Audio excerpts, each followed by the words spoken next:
Boa noite aí a todos. Como vocês estão? Espero que bem. Passaram aí a semana próxima. Prontos para a nossa última parte da aula dessa semana. A gente já comentou alguns processos aí da atenção. A gente já falou bastante coisa, bastante construtos aí da atenção. A gente já comentou. E essa aula de hoje vai ser uma curiosidade. Vou trazer um material que a gente fica assim pensando, como é que a gente faz.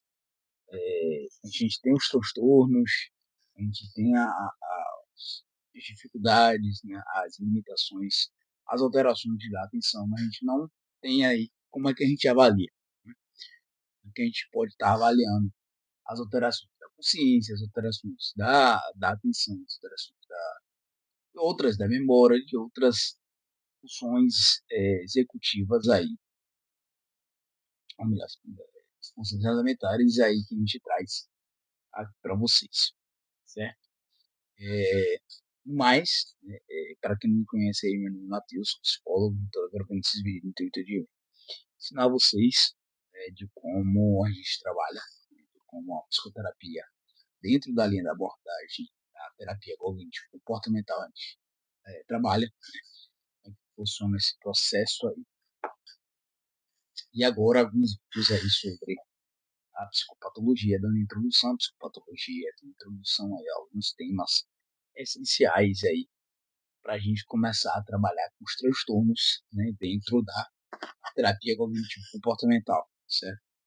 Interessante a gente saber, principalmente, essas funções elementares, para a gente começar a saber alguns sinais e sintomas principais aí dos transtornos. Desenvolvimento, uma depressão, a gente começa aí a observar como a terapia cognitivo-comportamental ela pode ajudar os sujeitos aí dentro desses possíveis transtornos, certo? Sem mais delongas, a gente inicia a nossa aula após a nossa vinheta.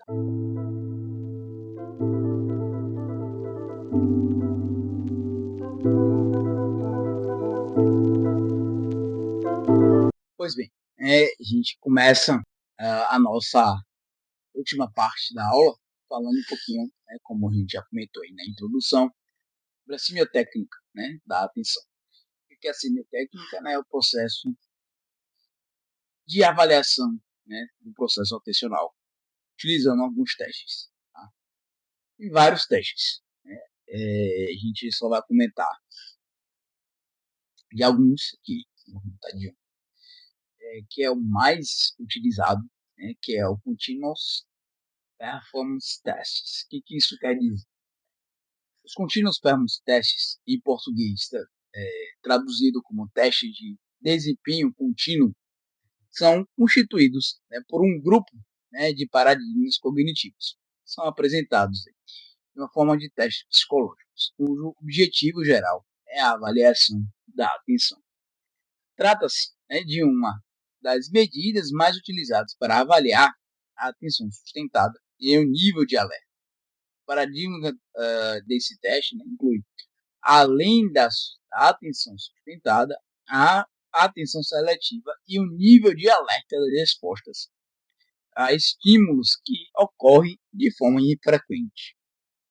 Na prática, esse teste se caracteriza pela rápida apresentação de estímulos que continuamente mudam, havendo um estímulo-alvo, que se chama de target stimulus, que deve ser corretamente identificado. A duração do teste é variada, mas deve ser suficiente para avaliar a atenção aí, sustentada. Há várias modalidades desse teste disponíveis. Atualmente, os mais utilizados incluem estímulos visuais e auditivos integrados. O mais utilizado na prática clínica é o Continuous Performance Test, que a gente vai decifrar ao longo dessa aula. É comum, né, que esse teste faça parte de uma bateria de testes neuropsicológicos com o intuito específico de avaliar a capacidade do indivíduo de lidar e manipular informações e utilizar a atenção e as suas funções executivas. Né? O teste é um dos mais importantes na avaliação aí, da pessoa, da criança, do adulto, né? E como, por exemplo, TDAH. Na realização desse teste, o que é apresentado? Ela é apresentada ao sujeito, né, investigado, uma tarefa, né, que ele deve manter o foco na atenção em uma sequência repetitiva de estímulos, né, que podem ser números, símbolos, letras ou sons, para responder apenas quando o estímulo alvo aparece, né, e para inibir respostas quando os estímulos confundidores aparecem.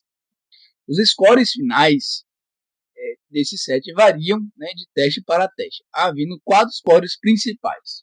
Quais são?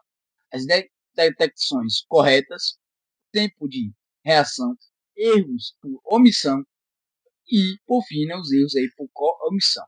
Quando a gente fala na quesito, né, de detecções corretas, a gente relaciona, né, o número de vezes que o testando respondeu corretamente ao estímulo. Quanto mais alto esse score, melhor, né, a avaliação, melhor a atenção do sujeito. Já, né, no tempo de reação, que avalia a quantidade de tempo entre a apresentação do estímulo e a resposta do indivíduo.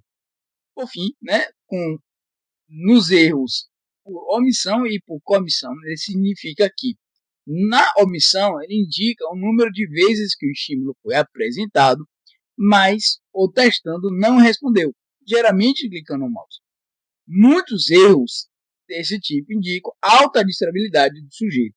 Já os erros por coemissão significa que esses erros ocorrem quando o sujeito repete, clicando no mouse, mas o estímulo-alvo não foi apresentado.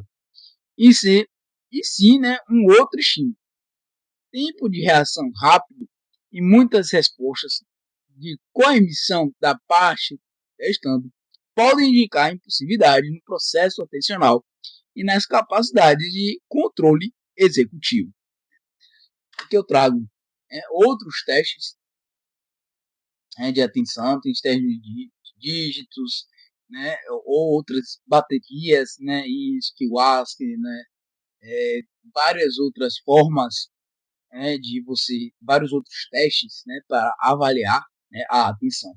Caso vocês queiram, né, entrar em contato com os testes, né, esses testes de atenção, tem vários aí na internet. A gente pode dar uma pesquisada. Caso vocês queiram, né, posso estar divulgando aí para vocês, né? Só usar meu e-mail, né? Que eu vou deixar aí no final do vídeo, né? Que eu posso aí estar encaminhando para vocês alguns testes, né? De como a gente pode aí estar trabalhando esse construto. Esses são uns testes bastante simples, né? Práticos e fáceis de utilizar. Ele avalia a atenção geral e a focalizada, que mantém a informação da memória operacional. É um teste muito utilizado, pois tem a vantagem de ser rápido, né? Em contrapartida, devido à sua rapidez, de certa forma, impede a avaliação de atenção sustentável. Né? O examinador lê uma sequência, né, de números para o sujeito que está sendo testado, o qual deverá repeti-la. Primeiro é feito, né, o teste com a ordem direta dos números, depois a ordem inversa. O sujeito deve repetir os números na ordem inversa ao que foi apresentado. Assim, o teste se inicia com a leitura pelo examinador de uma lista de números, respeitando-se o intervalo de 1 segundo entre cada número. Para a ordem direta, né, após a leitura, solicite ao paciente que tente repetir os mesmos números, só que na ordem em que foram lidos pelo examinador. Após 2 sequências repetidas de forma errada, o profissional deve passar outra lista de números na ordem direta, a mediana de números repetidos corretamente para que as pessoas adultas até 40 anos e 7. é 7, né? E para as pessoas com mais de 40 anos, 6 números, a média aí de números, né, que a gente começa a trabalhar. Na ordem inversa, após a leitura dos números, pode-se, né, pede-se ao paciente para repetir os números do fim para o começo da sequência que foi falada aí pelo examinador. Aqui também duas sequências respondidas de forma errada deve encerrar, né, o teste.